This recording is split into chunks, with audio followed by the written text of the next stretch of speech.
જય હિન્દ મિત્રો, સ્વાગત છે એક નવી માહિતી નવા વિડીયોની અંદર। મિત્રો, ફોરેસ્ટ બીટ ગાર્ડના પરિણામને ધ્યાનમાં રાખીને આ વિડીયોની અંદર વાત કરવાની છે। જ્યાં મિત્રો વાત કરીએ તો લેખિત પરીક્ષા બાદ પ્રોવિઝનલ આન્સર કી જાહેર કરવામાં આવી। પ્રોવિઝનલ આન્સર કીની અંદર સુધારા વધારા કરીને નવેસરથી ફાઇનલ આન્સર કી જાહેર કરવામાં આવી અને ત્યારબાદ વાત કરીએ તો ફાઇનલ આન્સર કી બાદ પણ વાંધા અરજીઓ મંગાવવામાં આવી અને ત્યારબાદ વાંધા અરજીની અંદર સુધારા વધારા કરીને ફરી વખત એટલે કે revise final answer key declare કરવામાં આવી। તો જે revise final answer key declare થઈ તેમની અંદર પણ ઘણી ખરી ભૂલો હતી, તો તેમને ધ્યાનમાં રાખીને ફરી વખત અરજીઓ છે તે રૂબરૂ મંગાવવામાં આવી અને રૂબરૂ અરજીઓ થયા બાદ ફરી વખત ફોરેસ્ટ બીટ ગાર્ડની રિવાઇઝ ફાઇનલ આન્સર કીની નવેસરથી રિવાઇઝ ફાઇનલ આન્સર કી આવશે। જે આ મિત્રો જે ફાઇનલ આન્સર કી છે તે લગભગ ત્રીજી વખત જાહેર થશે। ત્યારબાદ નોર્મલાઇઝેશન સાથેના માર્ક્સ છે તે ડિક્લેર કરવામાં આવશે અને આ બધી પ્રોસેસ થયા બાદ ગ્રાઉન્ડ માટે બોલાવવામાં આવશે। તો શું ખરેખર ગ્રાઉન્ડ છે તે ચોમાસા પછી જશે કે ચોમાસા પહેલાં આવી શકે છે? જ્યાં મિત્રો આ તમામ પ્રશ્નોનું સોલ્યુશન એક જ વિડીયોની અંદર જોવાનું છે, માટે ખાસ કરીને વિડીયોને અંત સુધી અવશ્ય જુઓ અને ચેનલની અંદર હજી સુધી નવા હોય તો ચેનલને ખાસ કરીને સબસ્ક્રાઇબ જરૂરથી કરી લેજો અને બાજુમાં આવેલા બેલ આઇકનને પણ ઓન કરી દેજો, જેથી કરીને ફોરેસ્ટ બીટ ગાર્ડ કે અન્ય સરકારી ભરતીને લગતી તમામ માહિતી તમારા સુધી સૌથી પહેલાં પહોંચતી રહે। સૌથી પહેલાં મિત્રો વાત કરીએ તો યુવરાજસિંહ જાડેજા દ્વારા પોતાના ટ્વિટર એકાઉન્ટના મારફતે જે માહિતી આપવામાં આવેલી છે તે માહિતી સૌથી પહેલાં જોઈએ। તેમાં તે જણાવે છે કે ગતરોજ વન રક્ષક અને પર્યાવરણ મંત્રી શ્રી મુળુભાઈ બેરાને અને ગૌણ સેવાના સચિવ શ્રી જે હસમુખ પટેલ સાહેબ છે તેમની સાથે ચર્ચાઓ કરી। તો ચર્ચાઓની અંદર કઈ કઈ વિષય લેવામાં આવ્યા, શું ચર્ચાઓ થઈ, પહેલાં તે માહિતી જણાવે છે કે ગૌણ સેવા પસંદગી મંડળ દ્વારા જે ફોરેસ્ટ બીટ ગાર્ડની પરીક્ષા લેવામાં આવી હતી તેમાં જે કોઈ પણ મિત્રોને ફાઇનલ આન્સર કી ડિક્લેર થઈ તેની અંદર ભૂલો જણાય અથવા તો કોઈ પણ જાતની કંઈ વિસંગતતા લાગે તો તેમને ખાસ કહેવાનું કે માત્ર 2 દિવસની અંદર જ તમે વ્યવસ્થિત રીતે અરજી લખો। અરજી લખી એની સાથે જે પણ પ્રશ્નોની અંદર તમને ભૂલભર્યા લાગતા હોય તેની અંદર કોઈ ઓથેન્ટિક જે અધિકૃત કહી શકાય તેવા આધાર પુરાવા સાથે બિડાણ કરી અને કર્મયોગી ભવન બ્લોક નંબર 2 જે ગૌણ સેવા પસંદગી મંડળની જે ઓફિસ છે ગાંધીનગર ખાતે ત્યાં જઈને તમારે રૂબરૂ પહોંચાડી દેવાની રહેશે।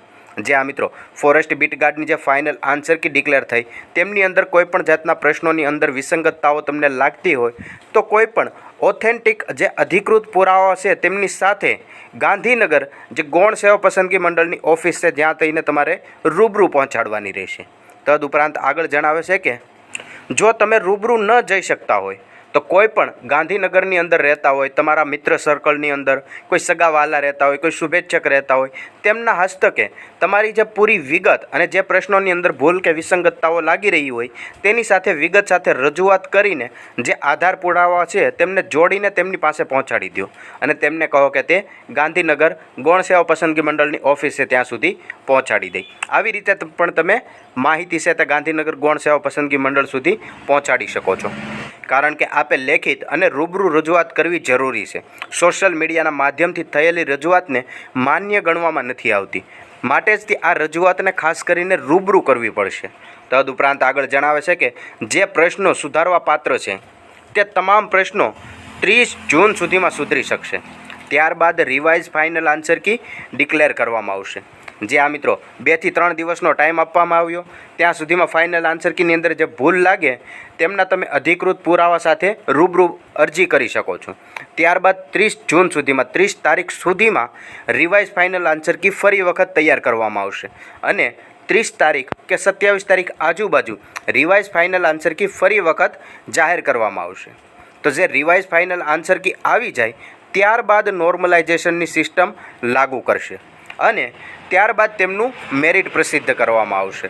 મતલબ કે 30 જૂન પછી જ ફોરેસ્ટ બીટ ગાર્ડનું પરિણામ કહી શકાય, જે ગ્રાઉન્ડ માટે ઉમેદવાર મિત્રો સિલેક્ટ થશે તેમનું કટ ઓફ કહી શકાય, જે મેરિટ યાદી છે તે 30 જૂન બાદ જ ડિક્લેર થઈ શકે તેવું અહીંયા તમને યુવરાજસિંહ જાડેજાની જે ટ્વીટ છે તે જોતાં લાગી રહ્યું છે। અને વાત કરીએ તો 30 જૂન બાદ નોર્મલાઇઝેશન સાથેનું કટ ઓફ ડિક્લેર થશે તો ત્યારબાદ જ ફિઝિકલની પરીક્ષા લેવાશે, એટલે કે ચોમાસા બાદ જ ફિઝિકલની પરીક્ષા લેવાઈ શકે તેવી માન્યતાઓ છે, એટલે જ તે પ્રમાણે તમારે તૈયારી કરવી। જે આ મિત્રો હજી 30 જૂન સુધી ત્યારબાદ જે કટ ઓફ ડિક્લેર થાય ત્યાં સુધીમાં લગભગ હજી 15થી 20 દિવસ જેટલો ટાઈમ વયો જશે. તો ચોમાસું બેસી જશે અને વરસાદ પણ પડી જશે. એટલે જ કીધું કે તમારી ફિઝિકલની પરીક્ષા ચોમાસા બાદ જ યોજાઈ શકે.